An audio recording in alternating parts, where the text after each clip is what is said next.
ایک صحابی کا خوبصورت واقعہ۔ مدینے کا بازار تھا۔ گرمی کی شدت اتنی زیادہ تھی کہ لوگ نڈھال ہو رہے تھے۔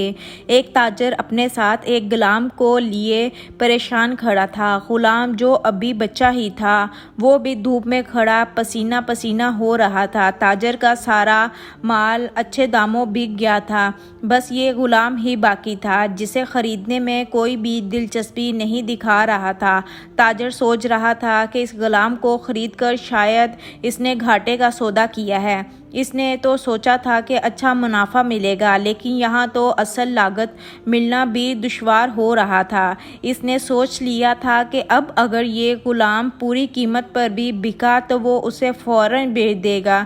مدینے کی ایک لڑکی کی اس غلام پر نظر پڑی تو اس نے تاجر سے پوچھا کہ یہ غلام کتنے کا بیچو گے؟ تاجر نے کہا کہ میں نے اتنے میں لیا ہے اور اتنے کا ہی دوں گا۔ اس لڑکی نے بچے پر ترس کھاتے ہوئے اسے خرید لیا۔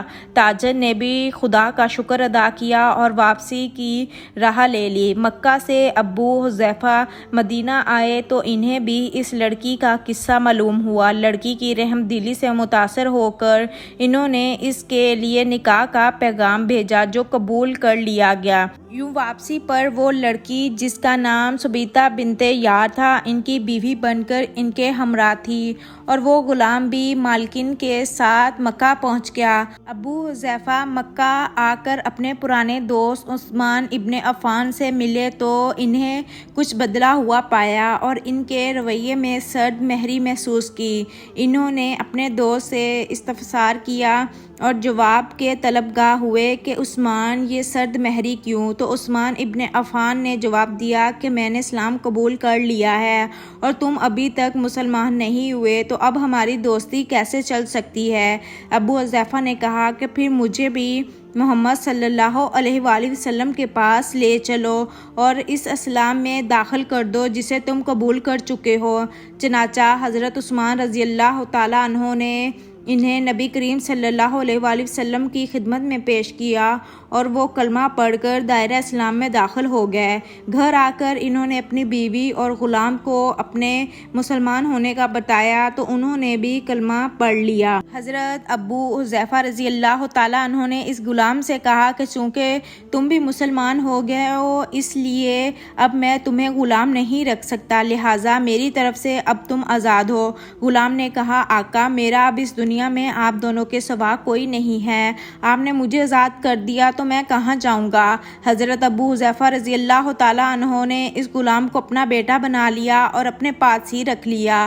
غلام نے قرآن پاک سیکھنا شروع کر دیا اور کچھ ہی دنوں میں بہت سارا قرآن یاد کر لیا، اور وہ جب قرآن پڑھتے تو بہت خوبصورت لہجے میں پڑھتے۔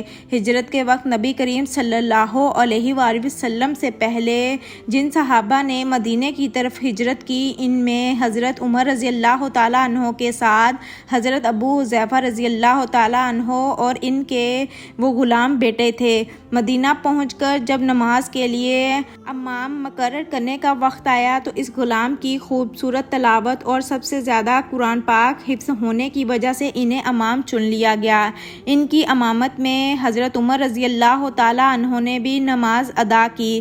مدینے کے یہودیوں نے جب انہیں امامت کرواتے دیکھا تو حیران ہو گیا کہ یہ وہی غلام ہے جسے کوئی خریدنے کے لیے تیار نہ تھا۔ دیکھو کتنی عزت ملی کہ مسلمانوں کا امام بنا ہوا ہے۔ جب آیت قرآنی تلاوت فرماتے تو لوگوں پر ایک محویت طاری ہو جاتی اور راہگیر ٹھہر کر سننے لگتے۔ ایک دفعہ حضرت عائشہ رضی اللہ تعالیٰ عنہ کو رسول اللہ صلی اللہ علیہ وآلہ وسلم کے پاس حاضر ہونے میں دیر ہو گئی۔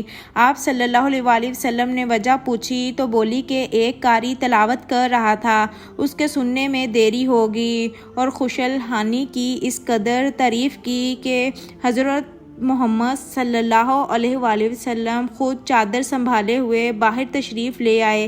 دیکھا تو وہ بیٹھے تلاوت کر رہے ہیں۔ آپ صلی اللہ علیہ وآلہ وسلم نے خوش ہو کر فرمایا، اللہ پاک کا شکر ہے کہ اس نے تمہارے جیسے شخص کو میری امت میں بنایا۔ اگر یہ واقعہ آپ کو اچھا لگا ہو تو میرے چینل کو ضرور سبسکرائب کریے گا تاکہ ایسی مزید اسلامی ویڈیوز آپ کے لیے لے کر آتے رہیں۔ اللہ حافظ۔